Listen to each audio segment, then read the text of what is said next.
మీరు చేసినటువంటి ప్రతి పని జీవగ్రంథంలో రాయబడి ఉంది. దేవునికి సహాయంగా మీరు నిలబడినటువంటి స్థితి జీవగ్రంథంలో లెక్కించబడి ఉంది. నువ్వు బాధపడాల్సినటువంటి అవసరం లేదు. కానీ ఇన్ని చేసి నీ హృదయం సరిగా లేకపోతే ప్రార్థన చేసినా, వాక్యాన్ని చదివినా, ఏం చేసినా ఉపయోగం లేదు. ఇన్ని చేసినటువంటి నువ్వు మారు మనసు అనుభవంలోనికి రాకపోతే, ఒక నిబంధన కలిగి ఆ జీవితాన్ని నువ్వు కొనసాగించకపోతే యూజ్లెస్, ఉపయోగం లేదు కదా. మరలా చెప్తూ ఉన్నాను, ఒక నిబంధన తీసుకొని దేవుని ఎదుట నిబంధన ప్రకారం బ్రతకడానికి అహర్నిశలు ఇష్టపడండి. ప్రాక్టీస్ చేయండి. వాక్యాన్ని చదువుతున్నప్పుడు దాన్ని ప్రాక్టీస్ చేయండి.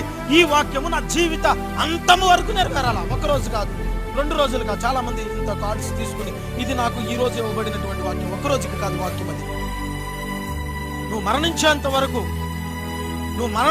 వరకు నీ జీవితంలో నెరవేర్చబడవలసినటువంటి మాట దేవుని మాట. అది ఒక గంటకి కాదు, ఒక నిమిషానికి కాదు, ఒక రోజుకి కాదు,